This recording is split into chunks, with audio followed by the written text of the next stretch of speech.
Welcome to The Current. This is a speed networking webinar series presented by the North Central Region Water Network. We call it a speed networking webinar series because we're featuring 3 great speakers and just a tease of what they have to offer for water colleagues across the North Central region. My name is Rebecca Power, and I am joining you from the University of Wisconsin-Madison Division of Extension and the North Central Region Water Network, and I will be your moderator for today. Our topic today is partnering to mitigate harmful algal blooms across the Midwest and beyond. And before I introduce our speakers, there are some instructions here for everyone. We want this to be an interactive webinar as much as possible. So we ask you to submit any questions that you have for presenters in the chat box. That chat box is accessible. There's a little purple tab in the lower right-hand corner of your webinar screen, and you can use that to access the chat feature of Blackboard Collaborate. We will keep those questions for the dedicated question and answer session following the last presentation, and we try to leave plenty of time for that Q&A session. If you need a phone-in option for audio, you can access that option by opening the session menu, which is in the upper left-hand area of your screen. There's a little hamburger menu up there, and you can select use your phone for audio. These sessions are recorded, and they will be available at northcentralwater.org and at learn.eextension.org if you want to take another listen later, or if you have colleagues that you think might be interested in the content. Okay, so today's presenters are Lois Wolfson, who is the state point of contact for the North Central Region Water Network at Michigan State University, in addition to being a water quality senior specialist with the Department of Fisheries and Wildlife and the Institute of Water Research at Michigan State. Melissa Miller, who is the Associate Director of the Iowa Water Center at Iowa State University, and Chad Cook, Land and Water Outreach Program Manager, also at the University of Wisconsin-Madison Division of Extension with us. So with that, well, I should go back and say we are live tweeting this webinar, get our social media peeps in here. So if you want to follow along with those or contribute to those live tweets, you can do so. And there's somebody using the pointer there to show you where that would be. Okay, now on to the show. So Lois Wolfson is, again, a water quality senior specialist with the Department of Fisheries and Wildlife and the Institute for Water Research. You can read more about her work there. She's provided a lot of leadership on water issues at Michigan State and in Michigan. We're looking forward to hearing more from her, introducing us to the issue of harmful algal blooms. So thank you, Lois. All right. Thank you, Rebecca, and good afternoon to everyone. I'd like to thank Melissa for heading up our multi-state initiative and organizing this webinar. And before Melissa and Chad talk about what the team is doing, I'm going to give a short overview of harmful algal blooms caused by the cyanobacteria. So why did I title this Harmful Algal Blooms No Introduction Needed? Well, I'll move this slide forward. Way before the dinosaurs first appeared, about 240 million years ago, and even before land plants arose 470 million years ago, there were the blue-green algae, or what are currently known as the cyanobacteria. They've been around for over 2,500 million years, and they've colonized just about all types of environments on Earth, and researchers around the world have been studying them. So the question is, in recent decades, we've been hearing more and more about beach closings due to toxic algae or drinking water being contaminated with toxins. And in 2014, 500,000 residents in Toledo, Ohio could not use public drinking water for almost 3 days because it was contaminated with a toxin from a harmful algal bloom in Lake Erie. And the EPA's 2012 National Lake Assessment detected microcystin, which is an algal toxin, in about 39% of the lakes that were tested, even though the concentrations were very low in most cases. So even though the cyanobacteria have been around for a few billion years and shouldn't need this introduction, there's many gaps in knowledge about harmful algal blooms, such as better understanding of these effects from HAB exposure or the ability to predict when they're going to occur. So what do we know about HABs? There's various types of HABs, which are the harmful algal blooms, both freshwater and marine species. They can grow in excessive amounts and create conditions that negatively affect other species or produce toxins.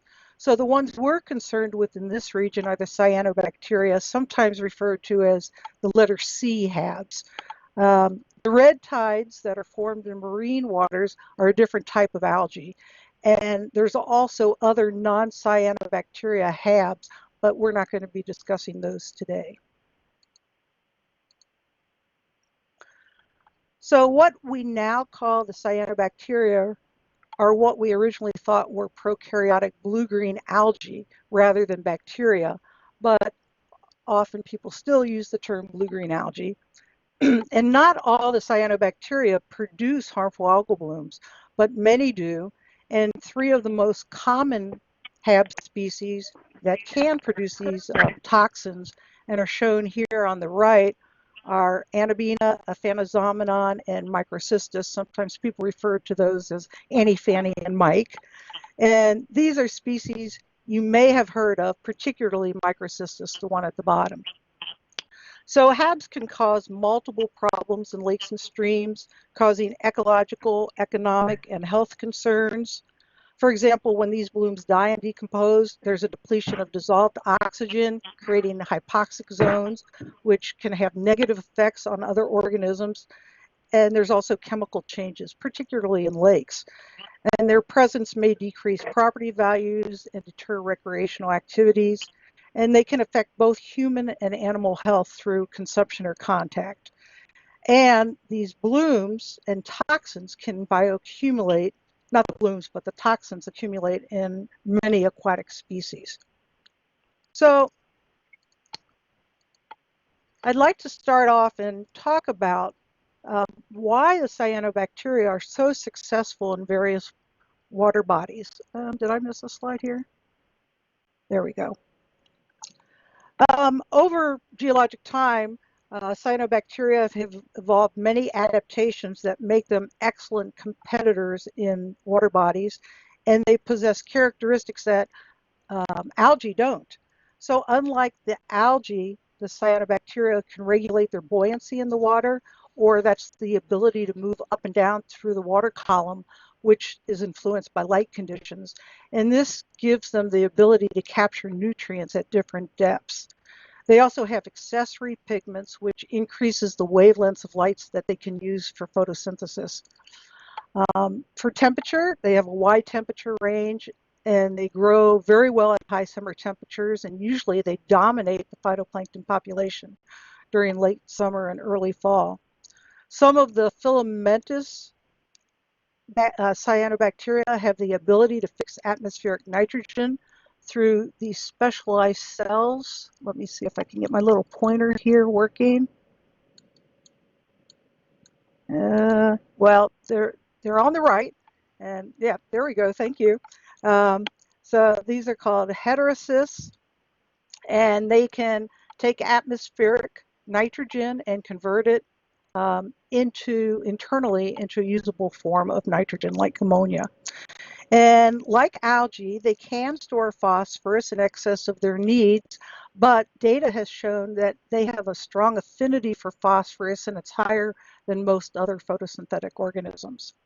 And then other organisms that filter feed on algae, like zooplankton, generally don't consume them and often will eject them. Some studies have shown that even the invasive zebra mussel will spit out cyanobacteria with its pseudofeces, and it's thought that mussels help cultivate cyanobacteria blooms by reducing competing algae.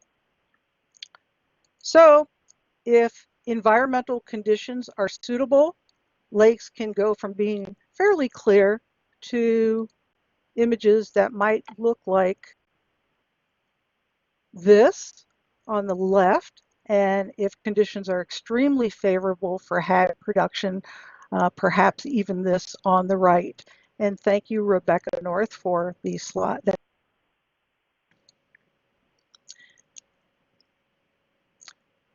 In addition to the ecological concerns, we know that HABs produce a variety of toxins. There's three major types. The neurotoxins, which affect the nervous system, can cause spasms, memory loss, and seizures. There's hepatotoxins that cause liver damage and possible liver cancer. They can also cause gastrointestinal problems. So some symptoms may occur 3 to 5 hours after oral exposure, and they might last 1 to 2 days. The ingestion of contaminated water can cause muscle cramps, nausea, vomiting, lethargy, and diarrhea. And it's been shown that pets drinking water containing HABs can exhibit convulsions and partial paralysis. And there have been reports of pets dying due to drinking water contaminated with HABs. Some of the toxins are extremely toxic, and they're comparable with several of our legacy contaminants that are no longer produced in the United States, like dioxins and PCBs.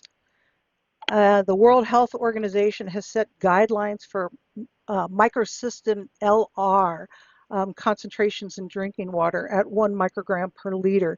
And the LR has to do with the amino acids, the leucine and arginine that are present in that particular strain of microcystin. Microcystin LR is one of the very most toxic strains, but it's also one of the most common forms found in the Great Lakes. There's no specific antidotes for cyanobacterial toxins, but powdered activated charcoal helps remove them.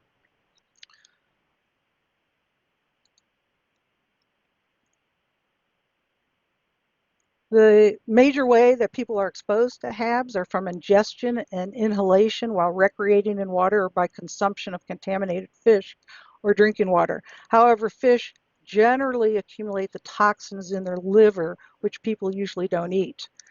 For one example, in February of 1996, 26 patients undergoing dialysis treatment in Brazil died from acute liver failure after being treated with dialysis water contaminated with microcysteines.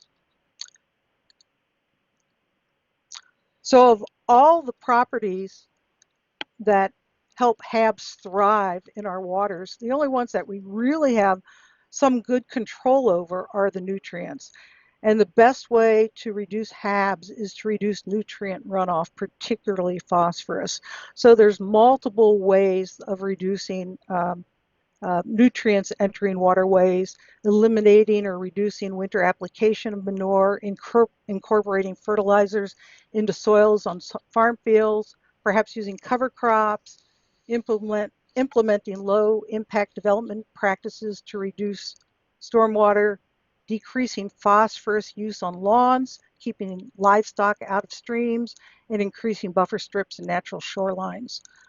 We probably can't stop wildlife waste input, but we can at least deter geese from congregating on lawns near the water. So this is an image of what Lake Erie looked like in 2011 from satellite imagery due to a microcystis bloom. It's been apparent every summer since, but not as drastic as in some of the years. But it's a reminder that the HABs problems does persist. There's still a lot we don't know, and it's going to require a combination of research, management, and outreach efforts to address the many issues that are associated with these harmful algal blooms. This is my contact information, and we will wait on questions until the end of the other presentations. So thank you. Great, thank you so much, Lois. What a great introduction. We often hear a lot about what's happening with HABs, but not so much of that history. So and just that background information. So really appreciate that. Beth is saying in the chat box there that she keeps losing audio. I also am getting little glitches in my audio here, but not long long gaps. So it may be just that we're with the number of folks here, we're using up a lot of bandwidth. So just keep letting us know like that if you're having problems, and we can have Brian do a little bit of troubleshooting if we need to. With that, we will go on to our next presenter, Melissa Miller. Again, Melissa is the Associate Director of the Iowa Water Center at Iowa State University, and she has been really helping to lead the team that has produced the or is producing the harmful algal blooms white paper that we're about to hear about. So thanks so much, Melissa, and take it away. All right, thanks Rebecca for that introduction, and yes, thank you Lois, that was a great non-introduction of HABs. I think that we can all agree that HABs are definitely an issue of importance.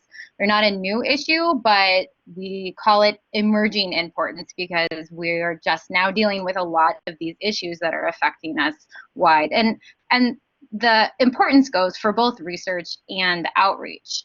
And it's a vast water resource issue. And I will be the first to tell you that I'm not a HABs expert.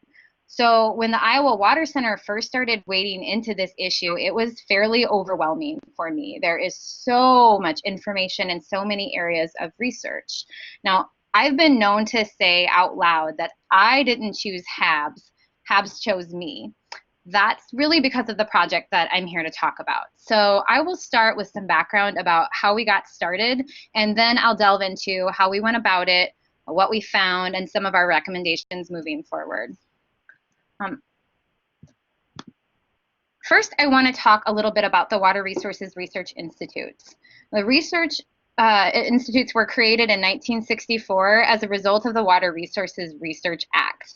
Now, this is a federally funded program. We're administered through the U.S. Geological Survey, and the act authorized the creation of an institute in all 50 states and in 4 territories. And we are to address local and regional water resource issues through research, outreach, and education. Now, from a federal perspective, it's a fairly small program. Each institute receives around $92,000 in base funding every year. And so for several years now, as a program, we've discussed how we can leverage those dollars with each other to maximize our impact on a regional level. And in 2017, several states from the Mississippi River Basin agreed to align the focus of our competitive research grants program that we each conduct in our states with the objective of diving in a little deeper to some common topic areas that affect us all. So as you can probably guess, the topic we chose was harmful algal blooms. So another thing about the institutes is that we tend to be located at land-grant universities because of the natural connection to the work that we are charged to do and the mission of cooperative extension. So in 2018, the North Central Region Water Network's call for proposals specifically referenced this effort that we were undertaking for this regional approach to HAB issues, and it requested planning projects to strengthen HAB research and outreach. So in response to that call, we proposed setting up a team from each of the 12 states in the region with an institute representative and an extension representative. And this team would then create an inventory of the institute-funded HABs projects and a similar inventory of the existing HAB-focused extension products. And then we would make recommendations for products that can be developed for regional use. More of that leveraging resources that we all have to make a broader impact. In the meantime, we're hoping to strengthen the working relationship between institutes and their extension counterparts. We're working in a lot of the same spaces, sometimes literally, physically working in the same spaces, but it still takes an intentional effort to collaborate with each other. And working together more closely on this project gives us more opportunities to work collaboratively in the future so that we can make sure we're researching the most pressing water resource issues and then communicating those results to the people who need it most. So this is the dream team. And by dream team, I mean these are the brave souls who committed to working on this project with us. Not all of us are HABs experts. And in fact, I would say a good chunk of us, including me, learned more about HABs through this process than we anticipated when we started. As a team, we are very thankful for those team members like Lois who came into this project with experience working with HABs. That's the great thing about a team this big, and it is a big team, brings different strengths. And when you get this many people, someone's bound to know what's actually going on.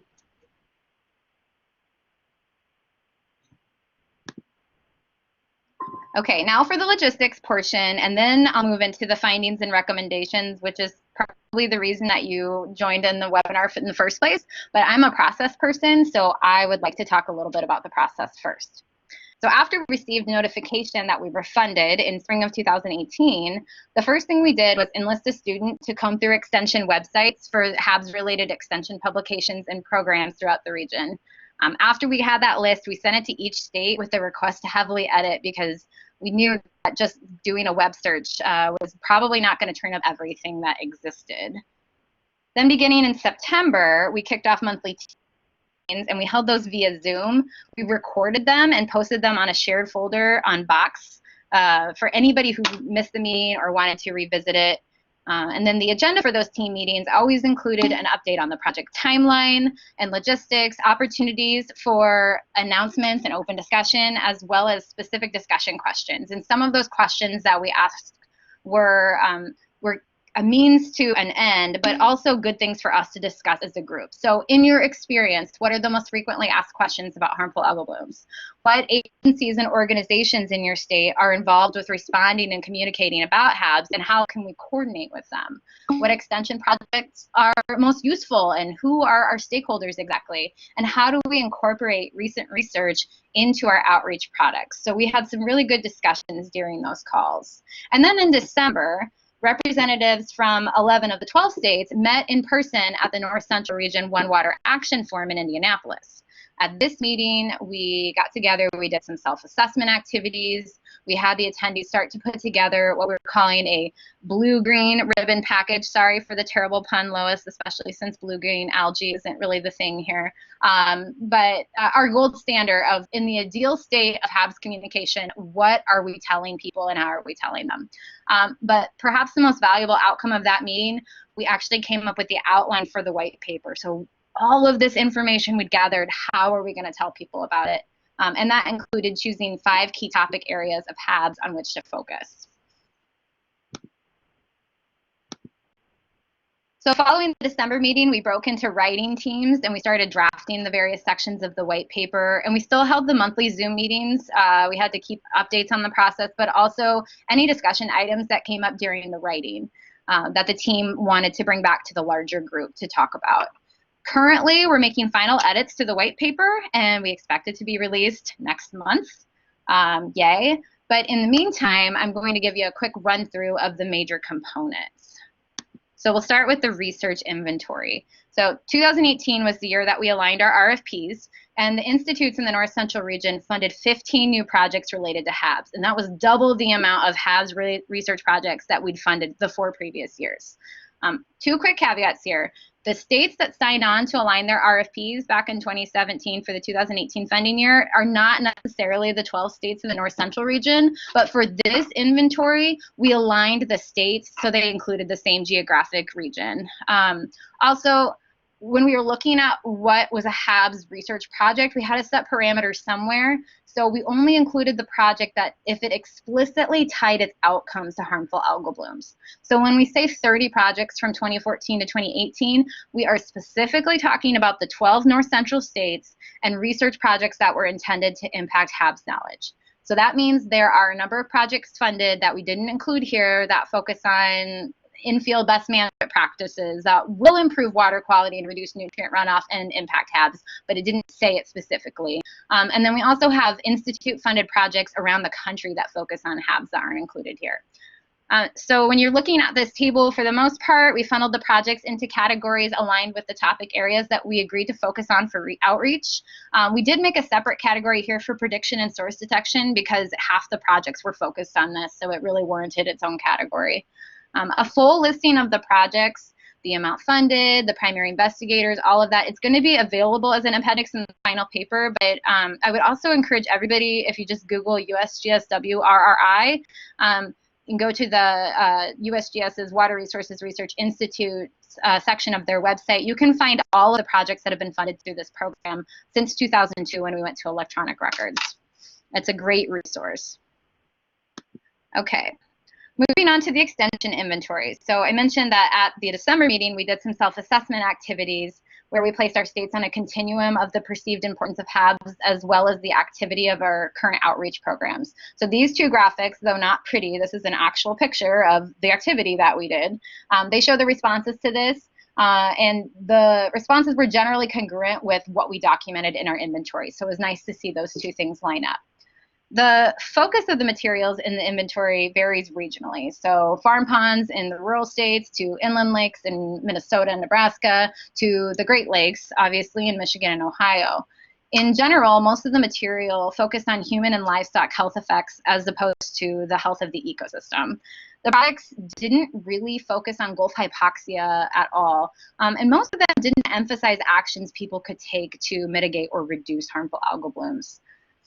We found a fairly wide variety in the types of extension products, but most weren't what we would call quote unquote traditional extension publications. So we had several blog posts or news articles, PowerPoint decks, some podcasts, but in general, not long-standing products that could be seen as go-to information. So knowing what we know, we set out to make recommendations on key messaging for 5 topic areas, as well as recommendations for regional products to develop that our states could use as resources in their own outreach efforts. The primary audience for these recommendations are the institutes and extension staff. We have a secondary audience, including the wide range of partners and others that may be engaged in HABs outreach, which includes many of you on this call now, judging by the list that I saw. The key messaging recommendations, we split into 3 different target audiences. So we have the general public, which is anyone who might encounter HABs. We have the engaged citizen, or individuals who are more likely to take action on the knowledge that they gain. And then we have water professionals, so those people who are actively working in professions that might deal with HABs. I'm not going to report each of those messaging recommendations to you now, or you won't have any reason to read the white paper next month. But I will give you an example of what we come up with. And we're using public health for our example because that's my favorite one because Lois worked on it. So the general public messaging focuses on getting people out of water that might have harmful algal blooms in it and how to report it if they think they've been exposed. We tell them who to look for, who to contact. And the goal with any of these publications will be to refer people back to the resources that are available in their state. As we saw through this, there are a lot of different agencies that are working on harmful algal blooms, and it varies from state to state. So we want to point people back to those agencies that are keeping up to date on what's going on with HABs at the current time. The messaging for the engaged citizen builds off that general public messaging, but it encourages them to take action, encourages them to do some community work, post signage in your neighborhood and your lakes, talk with your neighbors, establish a monitoring program. So we want them to take this information and we want them to impact others because they're the ones who are most likely to do something with what they have learned. And then we have water professionals. So the messaging for the water professionals focuses on them educating themselves and the public in depth about harmful algal blooms. We want them to be the leaders in raising awareness about the hazards because they're the ones who will be thinking about it on a regular basis and working with it in their day-to-day work. Okay, so you have a little taste now of what we've included in the white paper for recommended messaging, but we did make more recommendations. I said earlier that this was a planning grant, so I will end this portion of the presentation here and let Chad talk about what a regional set of products might look like. He'll also cover next steps and some of the lessons we learned during phase 1 of this project, because boy, did we learn some lessons. Thanks, everybody. And thank you, Melissa. Really interesting to, and just to echo what Melissa said, and maybe Chad will say something about this too, but we know, and this team knows, that there's a lot of information already out there, and we were looking for, what are the roles of the institutes and extension in complementing existing work, and what's our unique niche to contribute to addressing harmful algal blooms. So I would now like to welcome Chad Cook, who again is the Land and Water Outreach Program Manager for the University of Wisconsin-Madison Division of Extension in the Natural Resources Institute, the newly minted Natural Resources Institute. And Melissa already did a great job of introducing what Chad is going to talk about, so I'm just going to hand it right over to Chad. Okay, thank you, Rebecca, and thanks for that that kind of caveat there about the fact that, again, our project is really focused on the Water Resource Research Institutes and Extension, and building some relationships there, and then exploring kind of amongst ourselves what roles we have in HABs, outreach and education and research. So Melissa's presentation and my presentations are really kind of two halves of the same presentation. So I'm kind of picking up where she left off. And so once we started looking at some of the messages that we wanted to make sure that are kind of there for us to be using with various audiences, we also did some scoping about, so what kind of products are needed to really deliver those messages, and kind of keeping in mind that, these days a lot of different avenues are needed for messages. There's a lot of different pathways for people to get messages, and so I think you'll see our list kind of reflects that. It also, I think, reflects probably a little bit more heavy on the extension side, as we think as extension educators about how do we reach people with messages, and what do we need to do that. So a lot of the products that we are recommending as potential for development kind of fall into that mix. So the first couple, a social media toolkit. I think a lot of us are using social media these days, especially for work. And I know for myself, using Twitter, I get a lot of professional information in that medium. And so being able to communicate about HABs through that social media network is going to be important. Really, I think that I've seen, especially recently, I've seen a number of HABs-related webinars kind of announced, and I think they're all great. But I really think we could benefit from a more ongoing regional series that keeps us all up to date on research and resources. There's a lot of things happening in the HABs world. It would be good to make sure that we're able to kind of take the space, take the time to keep caught up on what's happening and what sorts of research is happening that we may need to tailor our messages to in the future. In not, having pre-written articles is important, I think, just because, some of us don't have the time, or, maybe we're just lazy about writing our own articles and have varying levels of expertise in writing. So having some shareable articles that can be used, especially in quick situations where you need something pretty quick, don't have time to whip something up. So having a pre-written article database would be very useful, as would fact sheets that are customizable with state-level branding. I know there are a number of fact sheets and other kind of publications out there around HABs issues, but if we are able to create consistent messaging across multiple states and then have room for some of that state-level branding, I think that would be beneficial for us as well.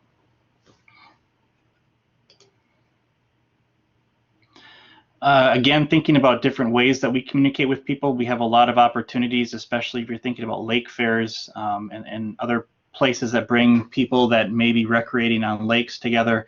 Poster templates are another way that we can kind of share some of the burden between design and creating something that has consistent messaging. And while webinars are probably the mode of choice for a lot of us these days in terms of getting information, Just looking at the attendee list today, I think there's a pretty broad range of states represented just here. But what we found in our work, and I think is reiterated here, is that in person is very, very important, especially when you're talking about state of the science is up to date. So where we can, creating those regional opportunities to be able to get together and to talk about kind of where we are with things and some of the more particular issues that are occurring either across states or within states. The next one, basically a website, and I'm actually not sure. I think there's actually two things here. And I go back and forth. Is this a website that is more public-facing, that the public can get information on? And again, I know that a lot of agencies already have HABs presences or a presence on the web, but I also see this as an opportunity for us within the states to be able to have a place to go to get those resources and to kind of have a common place to store research, the tools that we may be sharing. So I think this is actually kind of a two-prong approach of having presence on the web for us to be able to do the sharing. I think videos would be great to have, and the team thought that videos is an effective medium, especially if they're done well and can be short and to the point. And so videos around HABs issues could be done, I think, in a relatively cheap and quick manner. And then having a media toolkit, because I know a lot of us get requests from media, and having some of those pieces available, which probably includes some of those things like social media pieces, pre-written articles, fact sheets, those sorts of things available for media use would be beneficial and help kind of promote our presence across the region. So that was kind of the list of the products. There were some other products, and I think a lot of our brainstorming really came out of our in-person meeting that we were together in Indianapolis. And once we'd kind of looked at what the research inventory had shown us and kind of the inventory of extension resources, that really gave us the opportunity then to think about, all right, so what are we missing, and what sorts of things do we think would be valuable for us as a group to be able to collaborate around HABs or continue collaborating around HABs. So the next piece I'll shift into is just kind of some of the lessons that we learned throughout this project. And I think the first one is this connection between the Water Resources Research Institutes and Extension. And as Melissa mentioned, a lot of the research institutes are located on land-grant university campuses, as is Extension, and especially now that Wisconsin Extension has now moved into UW-Madison. So I think the opportunities are there for a lot of collaboration. I don't know how much has happened in the past.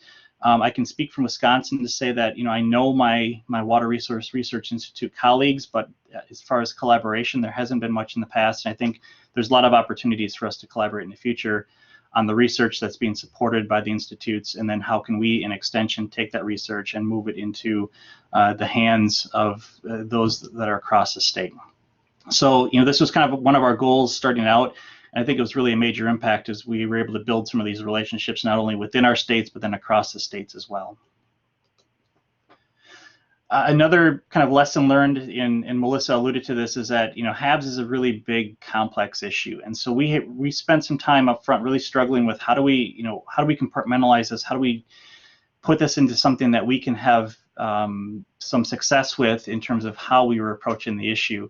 And we struggled with, so what level of understanding do we need to be able to really effectively communicate to audiences? And again, as Melissa pointed out, a lot of us don't have a deep background in HABs and have a lot of content knowledge, but we are often some of the people that are doing the communications to the public, and so making sure that we're effective and comfortable with the messages that we're providing is important. And so the quote, "The perfect is the enemy of the good," I think is really appropriate here, in that we need to make sure we're giving good information to people, but we also need to make sure that that information is digestible for people and not too complex, and so they're able to take that information and internalize it and use it as they need to.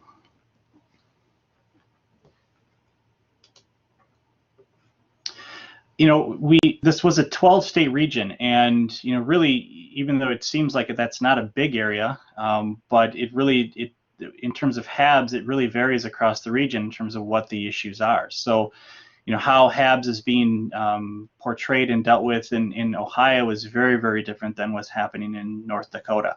And so the challenge was trying to figure out, like, where are some of those common ground areas, and what's kind of the right level of what we can provide, given that there's varying levels of need for the information and what the focus is. I mean, some states are much more focused on recreational impacts, some states are much more focused on livestock impacts. And so really understanding what our states needed was a kind of a big learning opportunity for us as we met. We didn't have a whole lot of in-depth HABs knowledge, and I think we had just enough to help us kind of make sure we were on the right track many times. But I don't think that was a bad thing. I think that, it's okay for us to step back and to think about this as, we're a group of people that are having to talk about HABs and are helping promote HABs messaging, but we don't have that in-depth knowledge. And so from our perspective, like, what's needed, what makes sense, what's comfortable for us to put out as messages. We started off, again, because it's a 12-state team with multiple people from each state. A lot of work was done for us kind of virtually through webinars and online meetings. But the one in-person meeting was fantastic.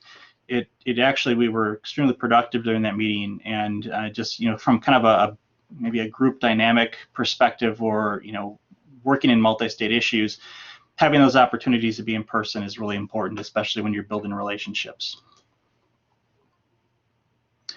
And I think one of the challenges that we ran into is because each of us that were part of this team, this was kind of an add-on thing that we were doing. It's not like this was, for most of us, this wasn't part of our job description that we were specifically working on this project. But finding the time and the energy to kind of keep the process moving, Melissa did a fantastic job kind of keeping us on track and making sure that we were making progress through the year. But it's just hard when you're dispersed geographically, and also having a lot of other things on your plate to work in, to make sure that there's opportunities to kind of have these discussions. So I think this is my last slide, but I did want to end on just a couple of thoughts on kind of what our next steps are. And really, as Melissa alluded to, the white paper is just about done. We have some polishing to do yet on a few things, and so that will be kind of our next order of business, is to really kind of come back around to the white paper and make sure it reflects what we needed to reflect. We have a final team meeting coming up, and we'll also have to be talking, as Melissa said, this is a planning effort, and so we'll have to be talking a little bit about what are the next steps going forward, especially when we think about that list of those products that we think would be very valuable. How do we start to move towards getting those kind of created and kind of in use for us? I think we all found, I think it was very valuable for us in terms of building collaboration and building that culture of collaborating, especially across state lines. But that also needs to continue within our own states with our own organizations. And I know, speaking from Wisconsin, Extension and the Water Resource Research Institute, we don't do a lot with HABs. HABs work really comes more from our Wisconsin Department of Natural Resources and Department of Health Services. So they're really more the front lines of how HABs information and research is happening here in Wisconsin. So trying to figure out how do we collaborate with them and add our expertise and skills to what they're already doing is a step for me to do, especially here in Wisconsin. The research institutes, they have their kind of network and have their annual NIWAR meeting, and so that's an opportunity for them to continue to share around what they're doing. And I think I think our model is maybe an opportunity to think about, are there other topics that states are kind of collaborating around in terms of funding research, and then can that be built into creating a bigger collaborative between the research and the outreach and extension happening. And on the extension side, we have our own kind of regional and national networks as well, and so we need to, I think, be tapping into those larger networks and kind of spreading what we're doing as a collaborative here into larger organizations across both the research institutes and extension. So with that, I think I will stop, and I think we have some time left for questions, Rebecca, but I'll toss it back to you. Great, thanks, Chad. And just a verbal reminder for folks, if you have questions for our presenters. You can go ahead and put them in the chat box. And while we're waiting, because I think we've answered most of the questions, which were really more about the white paper and when that's going to be out.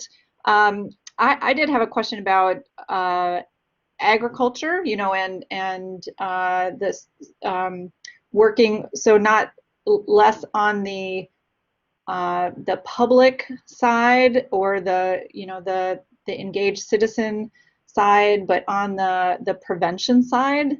And if you all, you know, would care to say anything more about that niche, not only working with agriculture and some of the things that we normally, you know, extension is pretty well known for, and working with agriculture on nutrient management, but maybe also with wastewater treatment plants and whatnot in terms of you know, the upstream issues and causes of HABs. So anything about that and what you found about outreach materials or research or potential niches there? Yeah, I'm happy to take that, Rebecca. This is Melissa. So from two sides here. When we did the inventory, a lot of what we found were that we had very small mentions of harmful algal blooms in any of the materials, but if we found them, they were buried in something about nutrient management. So we're definitely making that connection between landscape nutrient management and downstream effects on harmful algal blooms. So that's definitely there. But in terms of explicitly making those connections, you know, we didn't really see it wasn't really spelled out from like the HABs perspective as we're talking about HABs. These are the things that we need to do upstream. These are the changes that we need to make upstream in order for that not to happen. When we were going through, I sat down with one of our researchers here at Iowa State. One of the questions I asked is that something that the HABs community agrees on, research community agrees on, that landscape nutrient management is a mitigation method, and they were overwhelmingly resounding about that. So when we have a section, if you look at those 5 topic areas, one of them is landscape nutrient management and harmful algal blooms. So that is an actual focus of one of the topic areas that we want to talk about, because we do know that extension is primarily working with our agricultural community in some areas. And I'll add that, you know, I think, you know, from experience in working in Wisconsin and working on nutrient issues, you know, I think we need to be very flexible and take the conversation where it has to go, or where it goes when talking with farmers. And I think we've been finding a lot more interest and traction when we start talking about soil health issues and talking about how soil health impacts productivity and kind of the bottom line of farmers. And you know, that's going to have a big impact on then what nutrients are leaving the field and ultimately reaching our waterways and contributing to algal blooms. But you know, we're not talking about, you know, we're not necessarily coming in and talking about the water quality benefits or the harmful algal bloom issues. It's really more finding what resonates with the farmers, and right now that seems to be the soil health messages that are resonating. And so we go with that, and we know that has great impacts for us on water quality and harmful algal blooms, but we don't need to be talking about that necessarily if we're getting traction talking about it in a different lens. Yep, and if we are all grounded in understanding that this is a systems approach and it's going to take a lot of different angles in our messaging, I think we're all going to be better off for that. Great, thank you very much. And Tina has a question, and I don't know, Melissa, if you just want to answer verbally or go back to your slide, but about getting the contact information for the network collaborators and the Institute collaborators in North Dakota and South Dakota. Tina's in EPA Region 8. Hello there. And then she's also asking about saying that EPA Region 8 holds a monthly HABs webinar series for a variety of stakeholders from September to May, and asking if there's an opportunity to coordinate webinars. And I'd certainly say from our side, that's an interesting and great idea. Thanks for getting to that slide there. And Melissa, I'll turn it over to you for anything else you'd like to add. Sure, absolutely. Yes, that would be, so here's the slide that has the team members on there, and I think I'm actually missing one now that I'm looking at this list. I had to laugh when Rebecca started answering that question, Dave Kringen left the webinar, I saw, from my moderator screen, and he was actually one of our Dakota contacts, so that was kind of funny. I do have that contact information for you, and I'm more than happy to share. I would also like to say we have a listserv right now that has just the project team on it, but it's specifically for, you know, this North Central Region HABs project, but that's something we could look at continuing in the future, that has all 12 states on that. But that would be an easy way to get in contact with any members of the project team, and we can share that at some point. In terms of coordinating webinars, absolutely. And I do just want to say, so as anybody, Tina especially working with the Dakotas, but anybody else, when you're looking at this list of people, if you have HABs resources and you want to coordinate the outreach efforts, I think the goal of these regional products we're going to create are going to be, here is this evergreen information about HABs that we want to share with people, and incorporating the new research. But here are the resources that are available to you beyond this, because there are so many great resources that you all have. We don't want to recreate the wheel. We don't want to be saying the exact same information that people can get elsewhere. We want to turn them to the resources that already exist. So anytime that we can coordinate with existing resources, that's absolutely something we want to do. Yeah, and one thing I'll add, when we were looking at what resources are out there, we were looking at particularly our Sea Grant efforts that are going on within the states, and then also our state agencies. So we do have in our listings of resources, many, many resources from other entities. Yeah, thanks, Lois. I know that was something that the team really felt was important. And again, looking at amplifying existing information and then looking for gaps and what's the unique niche of these particular organizations in filling some of those gaps. And Lauren just is pointing out resources for the Upper Mississippi River Basin, a HABs response manual, targeted at larger scale multi-jurisdictional HAB events on the Upper Mississippi River. Great, and thank you so much for posting that URL for folks that can see that in the chat box. And I'm not sure, Melissa, if you, I know you don't have all of the resources at your fingertips, but anything else you want to add related to the Upper Mississippi River Basin, or Chad or Lois?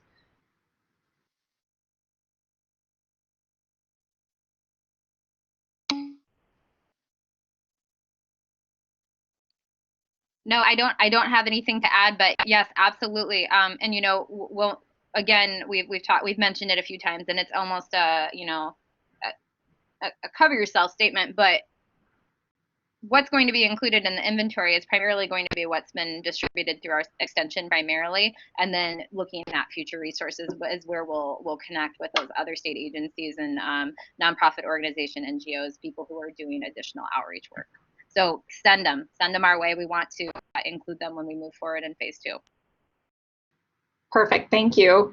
And Heather from Ohio EPA saying she'd love to collaborate on this project, and we'll contact Eugene and John, and also asking if there are other state agencies involved. And I think, well, I'll let Melissa answer. Go ahead, Melissa. Yes, so again, not for phase 1 of this project. Phase 1 of this project, we had to only take 2 bites of the elephant and focus on our institutes and extension.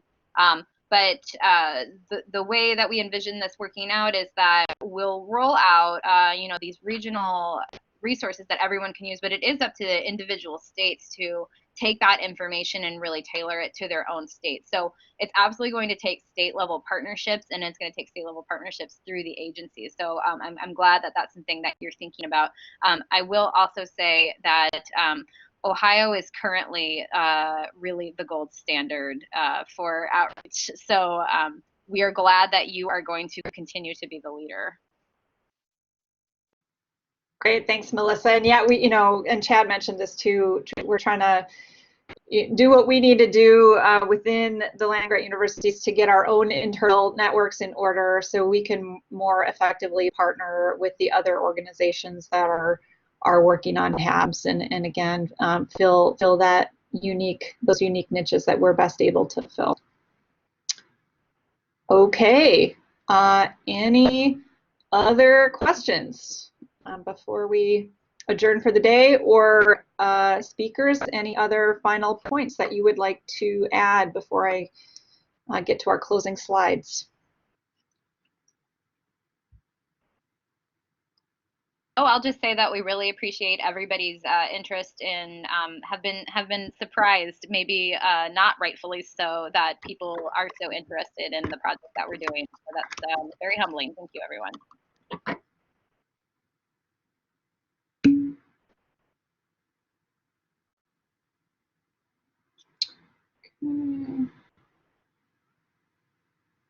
Okay, and just one other thing here.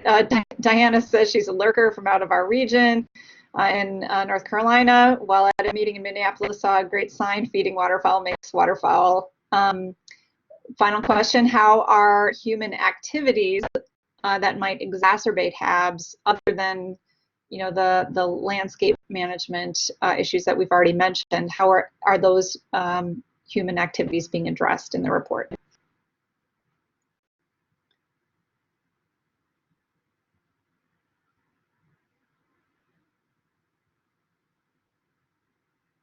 Melissa or Chad or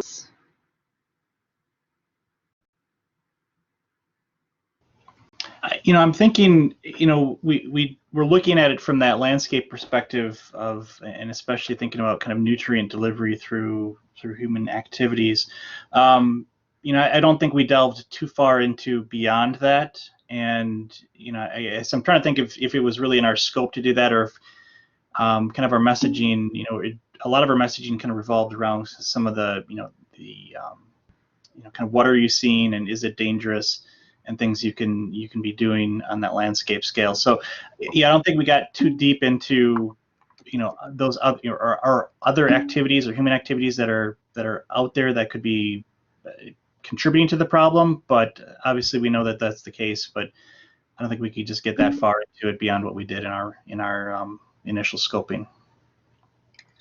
Yeah, I agree with that, but we do have these recommendations, and we had different topic areas. Melissa went over the one on human health and HABs, but we also had sort of just general HABs knowledge. And if some of that messaging isn't right now directed towards sort of homeowners or riparians, we certainly could add something like that under our general knowledge recommendations.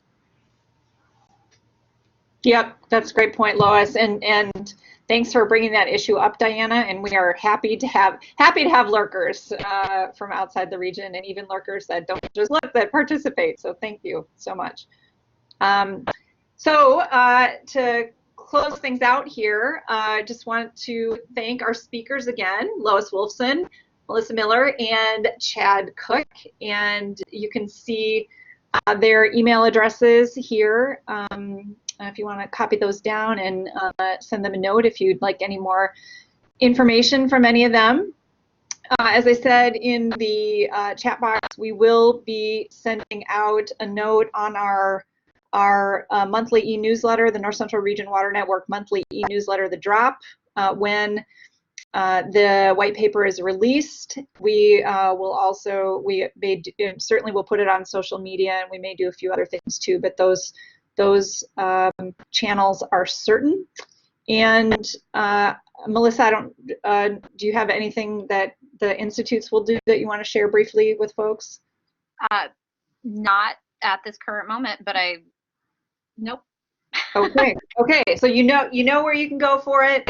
You can, and our listserv as well. You can join that listserv, join-ncrwater@lists.wisc.edu. You can see that. You can follow us on Twitter or on Facebook. So that's a good place to reach us. And let's see. And we thank you for participating today. It was great to have the participation from folks in the chats, we could actually have a conversation, even though I know writing is not always as good as the verbal. But and just a reminder, you can get the archived webinar at northcentralwater.org or at learn.extension.org. So thank you so much for joining us today, and we look forward to having you participate in future webinars this same Wednesday of the month at 2 p.m. Central, 3 p.m. Eastern.